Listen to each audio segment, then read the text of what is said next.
But with all of that said, let's go ahead and move on and talk about the reason why we're here and get into the latest episode of X-Men 97. Episode 6 just recently premiered. It's entitled Life Death Part 2. So it is sort of continuing a story that's kicked off a couple of weeks ago with Life Death Part 1, which was the second half of a sort of two-part episode, really kind of continuing the story threads of where Storm is and her losing her powers and just the journey that she's been on with the character of Forge. So that picks up with that. But then there's also another big story at play in this episode. Before we talk about spoilers, before we get into the nitty gritty of the most recent episode, let's just start off with our general big picture thoughts. What did you think about this latest episode of X-Men 97? Another tremendous entry, I think, into X-Men 97. They impressed me week to week, man, because episode 5 was so, what the hell just happened? What the hell is going on? That this episode is both somewhat of an exhale, but also it has so much meaning. There's so many things going on in this episode. A lot of good dialogue again, a lot of bars, and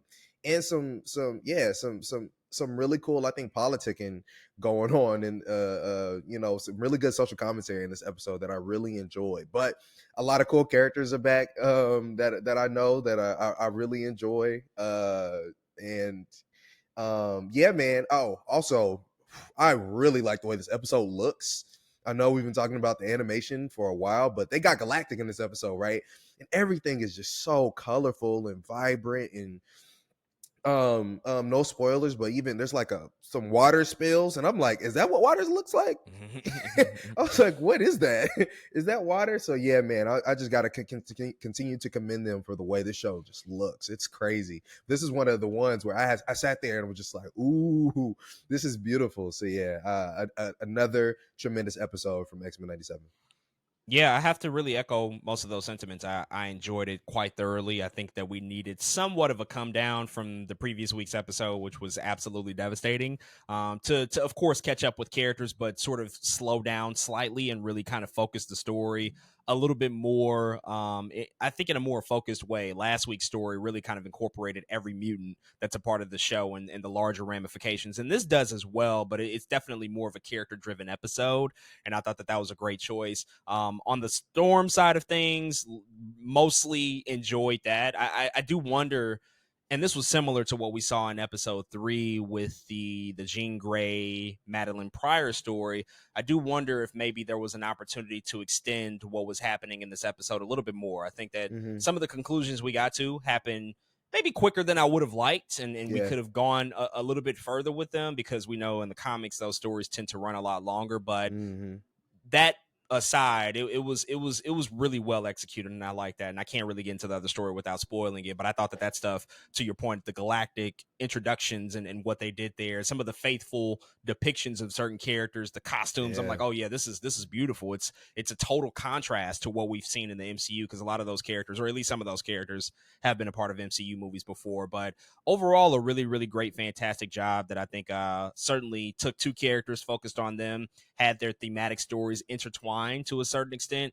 and I think paid them off in really satisfying ways, which gets me excited, of course, about the remaining few episodes. But let's go ahead and talk spoilers and get into all of the details of this episode. So if you've not seen episode 6 or any episode of X-Men 97 for that matter, this is your official spoiler warning. Go watch that on Disney Plus and then come back and finish out the rest of our conversation, which means we got to start off with Charles Xavier, because he's back. He's finally here. He has finally made his return to the series. We have been talking about him and obviously wondering what's going on with Charles Xavier. The original animated series sent him away from Earth, and he didn't technically die. The top of this series gave us the impression that maybe he is dead. I think there's just been a lot of questions.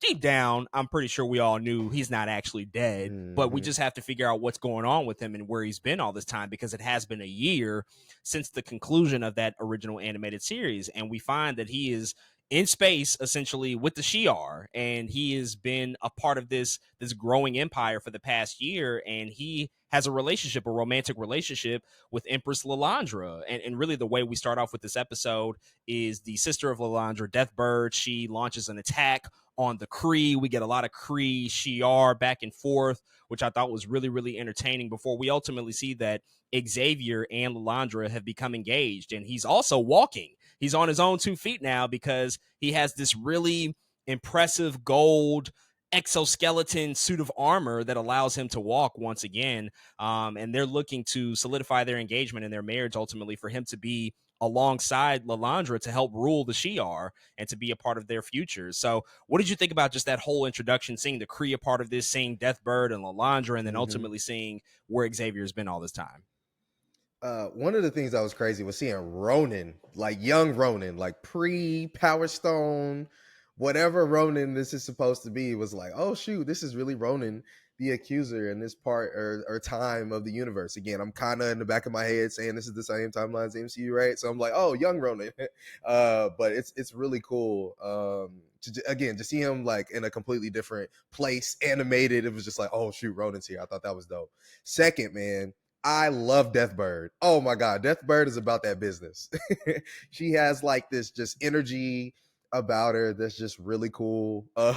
She's like just very commanding in yeah, I don't know, just really cool. Like there's a moment she put her heel through the face of Ronan. I was like, is this the type of time that we're on in this episode? Like, my goodness, what is going on here?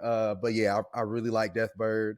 And one more character from that scene I have to call out is Gladiator. Because Gladiator is just tight because it's like Gladiator is literally an homage to Superman, but he exists in Marvel, and it's just really cool to like see everything the way he's presented and the things that he does, but in a Marvel context. It's like different, but similar. I don't know. It's just a really cool homage of a character. His name is literally like Clark. It's like Clark or something crazy. I was like, y'all are funny as hell Real for creative Gladiator. there. Real creative there. But yeah, I love seeing them. But man, that introduction was great. To be honest, I did not expect to see Xavier in that way. I don't think anybody did. I knew he was alive, but I just didn't expect. I thought it would take more work to get him, I don't know, back active and functional or whatever we had to do to get him back. It was like, no, he's up here chilling with his bae. What? Trying to become king of the Shi'ar Empire. Like, what? How do we like? Part of me needs like an in between. Like, how do we get here, bro? Like, that's not how we ended. Like, that's not.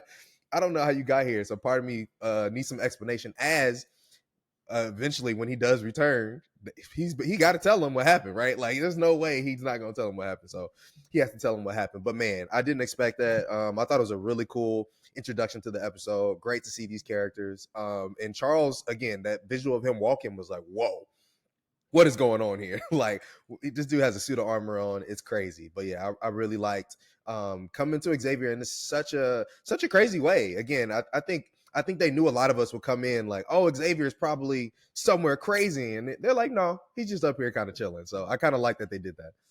Yeah, let me start off with Xavier. When I saw him pop up, walking, just full stop, so confident, so commanding, I'm like, oh, bro, you've been living great for the past year. You've been living your best fucking life. No wonder you haven't returned to Earth. It actually got me thinking about what we pretty much just saw with Invincible and Omni Man, and the Mm. fact that, spoilers if you've not seen Invincible, but in the first half of it, when Mark goes out to this intergalactic planet and he sees his father has just moved on. He started this whole new life and he's the Yeah. king and ruler of empire. Xavier's living the exact same way. And I'm like, damn, Mm-hmm. bro, you have definitely moved on pretty quickly here. It's crazy what a year can do to a person because he's living large. And I love that for him, obviously. He looked great. And it was just like a great way to just, I think, throw us off our guard and really get us in, sort of starting off with this episode in a really, really unexpected way. And I just want to call out Deathbird, who kind of stole the episode for me. Yes. I mean, Team I Deathbird. love it in a guilty way. I love how racist they made her. She is so terrible. She is Oh so man. bad. She calls like Charles's universe a Milky Way Milky Way ghetto at ghetto one boy. point. She Mm-hmm. says, "How dare you want to mix your blood with your inferior freak fluids?" I'm like, oh, she's just dropping bars left and right on these people, and so I just love that they committed to her characterization and made her a really commanding force who just wasn't with the shit. She was not with Charles being a part of their empire. And so much so that she offered up a really, really challenging and sacrificial way for him to prove his loyalty to the Shi'ar, which kind of brings us to the next point, in the fact that she invokes, this ritual, Imdasha, I think it's called. She invokes this ritual, essentially, which will require him to erase all of his memories of Earth, because they just don't like the fact that he's from Earth. They don't like that he's a Mm-hmm. Terran, and so she invokes this rite of Imdasha, basically challenging him to purge all of his memories of Earth, but also to purge his memories of the X-Men, which clearly that's the one piece of it that bothers him. It's not so much the Earth aspect. I think it's definitely his relationship to the X-Men, where she's like, yeah, you got to really go all the way, because we can't accept you if you're not willing to fully commit.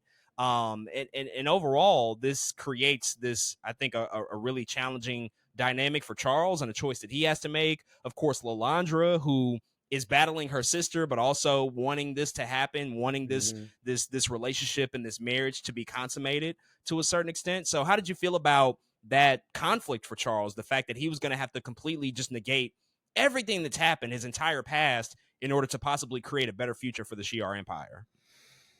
I I I I I love that conflict. But I know deep down, we know Charles, man. He could not, as the leader of the X-Men, as the creator of the X-Men, he could not let them go. He couldn't let them go. But again, it's such a crazy conflict though, because it's almost like choosing between happiness and continued struggles, right? And that's kind of what Lalandra's trying to tell him. Like, Lalandra's like, hey, on Earth, you literally fought on Earth to be tolerated, just to be tolerated. Like, why would you not let that go? And I think that's such a crazy way, or interesting way to think about it, because that's so true, right? Especially in a lot of ways, that's been the Black experience, right?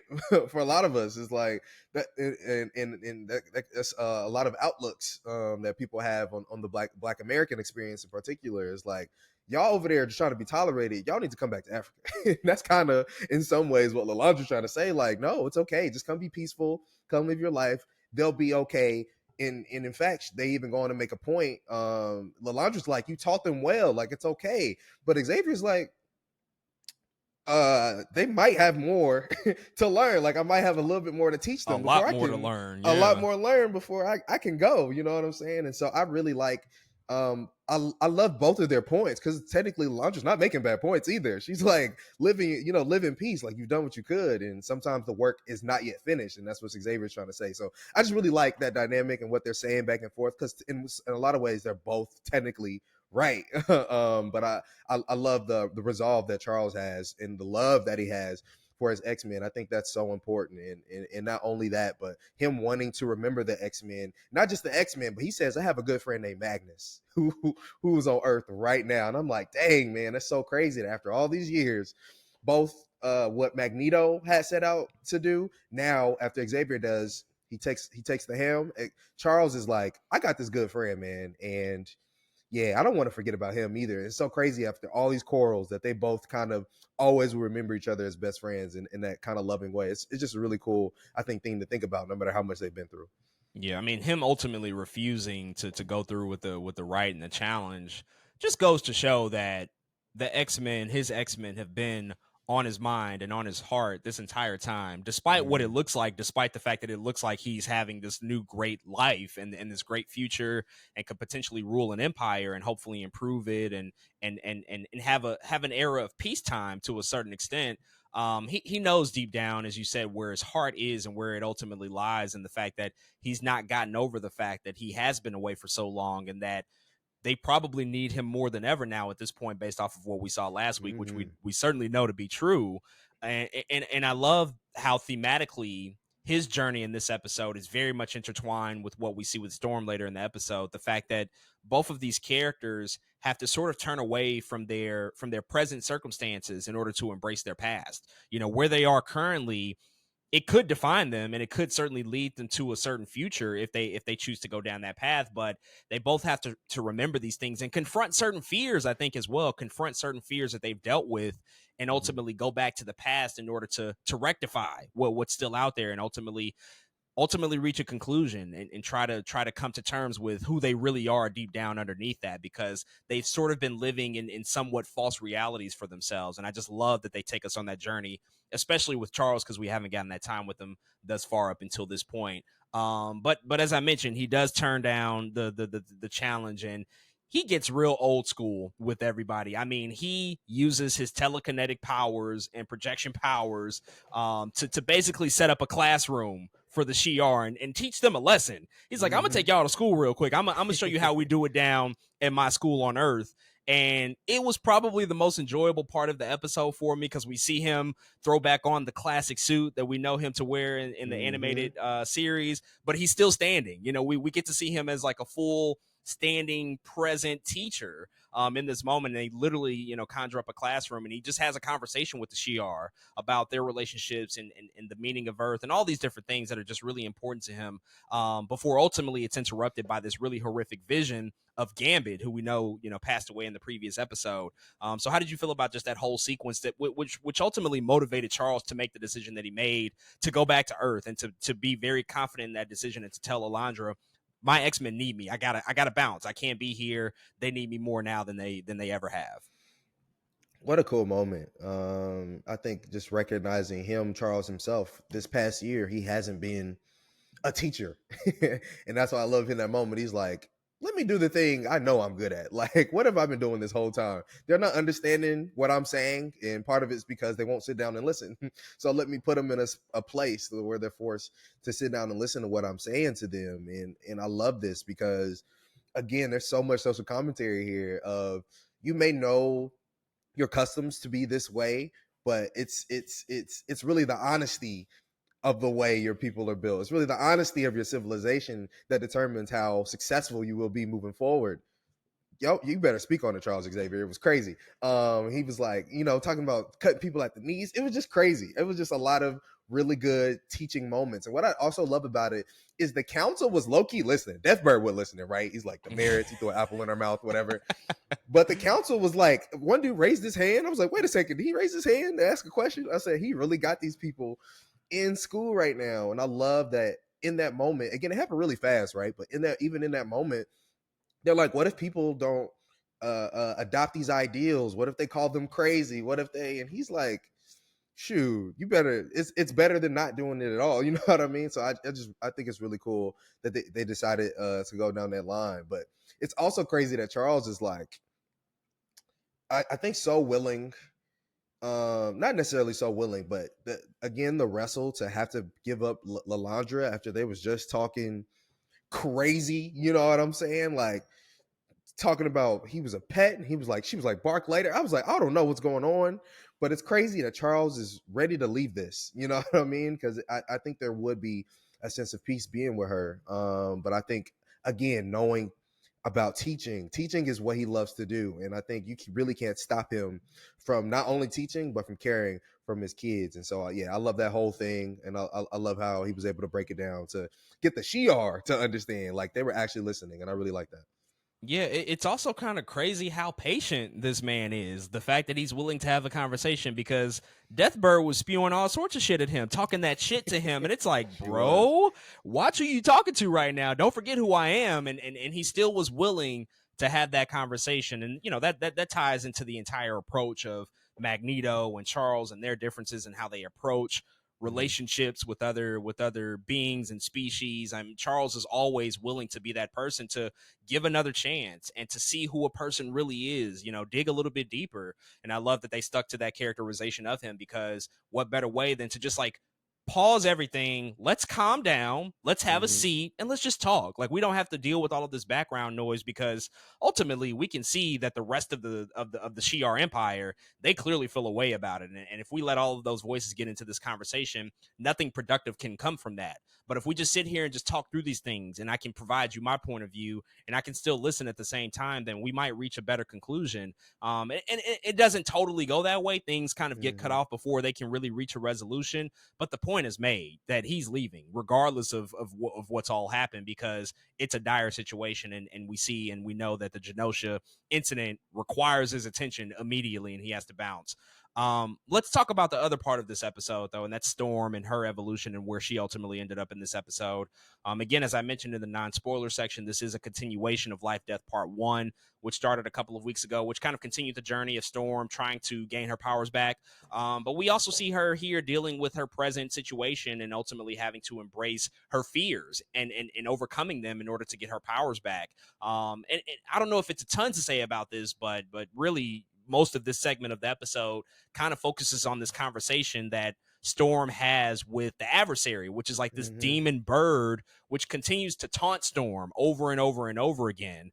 It's just this thing that's in her ear, and Forge, who is injured and requires the attention of Storm, is also trying to do things to get her to embrace her fears, to Yeah. overcome her present situation, and they basically construct the scenario where her biggest fear has been claustrophobia, in addition to losing her powers, of course, but being in very Mm-hmm. tight, constricted spaces. And they go to this cave. She's cornered by adversary, and she has to confront that directly.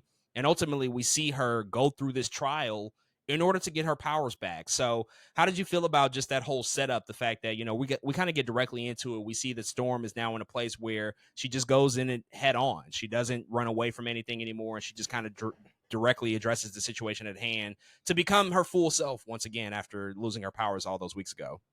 Yeah, man. I think this is, somewhat of a parable or a story that or a lesson even that happens sometimes. We lose ourselves, and a lot of times it's because we're listening to the worst parts of our subconscious and the people around us in our environment, and there's that moment where where Storm, she even goes like, uh, um, dang, I forgot what she said. I lost it. Anyways, she's just been, I think, in this spot for so long that now she has this demon in her ear, and it's like, I, I, I love how she's like, I'm never gonna feel defeated to you. Like you can keep yelling in my ear all that you want, but I'm not gonna give into it. And the adversary is like, I mean, what are you saying to me right now? Like, look at Forge right now, as he's like dying in the bed. But he's like, Forge made his bed, let him die in it. Storm is not having it because as an X-Man, she believes that no matter what, everybody has the right to life, right? Everybody has the right to live. And I just think there's a lot of really cool lessons in there again about a lot of self-confidence and how you talk to yourself. Cause the crazy thing about it is when she regains her powers, it is in the worst place possible for her. It's not just some anything crazy. It's literally in the midst of her biggest fear of being claustrophobic, in which she begins to realize who she is again and get her power back. Literally back against the wall is when she starts to get her power back. So I just thought that was a really cool moment. Shoot, even really cool line, let them thunder for I am lightning. I was like, bet. I love this. And of course they give her beautiful original costume back. Thank God. Listen, I'm sorry if you liked it. Thank God the Mohawk is gone. I've never been a Storm Mohawk fan. Even the shirt I have on right now, no Mohawk. No Mohawk. I have a Storm shirt on, no Mohawk. It's just not, I don't know what it is. It's not been my Storm that I like to see. So they gave her a full head of hair back. I love it. She looks like a goddess. And yeah, man, I just think it's a really cool kind of life lesson that they were trying to give us with Storm and Adversary and Forge. I thought all of that was really dope.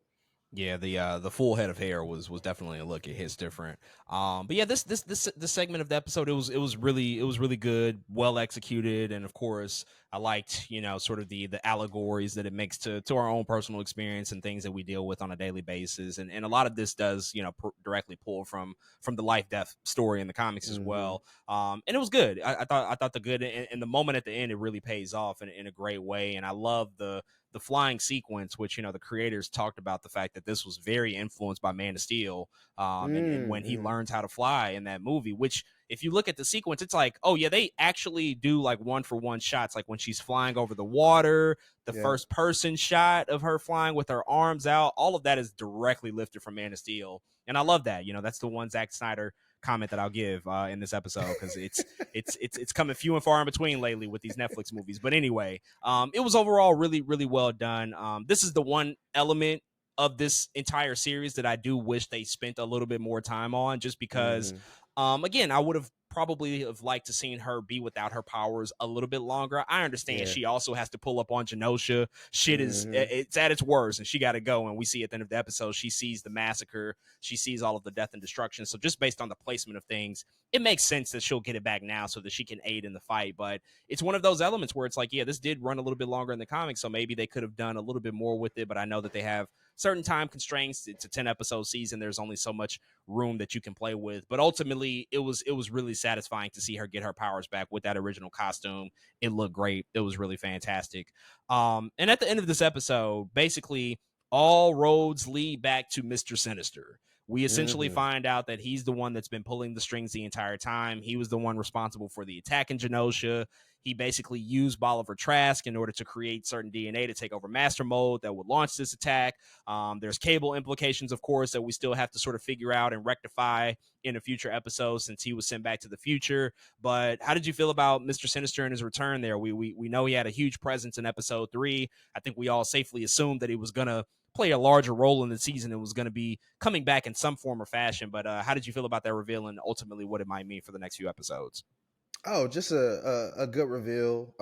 I think we talked about it. I think that's what we expected. After talking about episode 5, that like, yeah, Mr. Sinister probably is behind this. He really is like just an unkillable dude, man. He's just like, this dude is ridiculous. Like Mr. Sinister is always going to come back. But again, I love using Mr. Sinister to again just show people how crazy this this X-Men villain can be. And I love that he's such a big villain. I was like, we can't just see him one time in this random Madeline Pryor episode. You know what I'm saying? Like, he's too big of a villain to be doing that. So I love they brought him back. I love that they made sure that we knew who it was, because now we don't have to go through it next episode. Like, oh, who did this thing? Let's do an investigation. It's like, no, we know who it is. So ready to get to the nitty gritty when that next episode rolls around, man. But yeah, Mr. Sinister is crazy.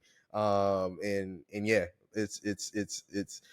I'm interested to see what they go by the end of the season, if they pack them up. You know what I mean? But I think Mr. Sinister ain't going nowhere for a long time. Yeah, he kind of feels he kind of feels like he has to stay around. Like, you don't want to get rid of Yeah. such he's Hmm. such a great villain that they've done tremendous stuff with in the original series. But I got a feeling that the team at Marvel Studios, they're like, no, we want to really play with this character a lot because we haven't gotten our hands on him up until this series. And so Right. I will. A part of me had thought, and it's interesting that this is all happening right now with the Deadpool and Wolverine trailer. But a part of me Hmm. had thought that this would somehow maybe lead to Cassandra Nova in this first season of I X-Men mean, 97. I mean, they it's haven't not set it off the up table. Yeah. entirely. It could still happen, but I thought that maybe she was possibly involved in the attack and that she might have been somewhat Hmm. responsible. But I kind of still feel like that there might be something there with Cassandra Nova, Yeah. and that they might somehow circle back to that character. Maybe it's like Mhm. an end of season tag, because we know that they're developing seasons 2 and 3 right now, and so we know that there's going to be more episodes. But ultimately, Mr. Sinister, he's a great villain to go with, just because of that foundational work that was done all those years ago that can now just be translated and carried forth. And of course, all the ties with Jean Grey, Cyclops. I mean, there's just a lot of threads that have to be ultimately solved in these final 4 episodes. But before we wrap up here, any other, sort of call outs or things that you wanted to point out from this episode, or just hopes and expectations for the next few episodes that we get? We've heard from the creators that apparently episodes 8 through 10 are going to be crazy. We thought 5 was something. Apparently 8 through 10 are going to rock our world. So we still got a couple of weeks before that. We got to get to 7. But yeah, any hopes or expectations, or just other things you want to call out? I did notice at the opening of this episode, Nightcrawler's not included. I don't think he was included before. I thought that That's was right. cool. Mm-hmm. So I noticed that. I was like, oh shoot, there we go, my boy. He has arrived. I love to see him. That means he'll be a bigger part in the episodes that happen after this. But hopes and expectations, man. If it's anything like episode 5, I'm ready. I think that was some really cool writing. I don't need necessarily all the trauma, but the action. I love how actiony it was.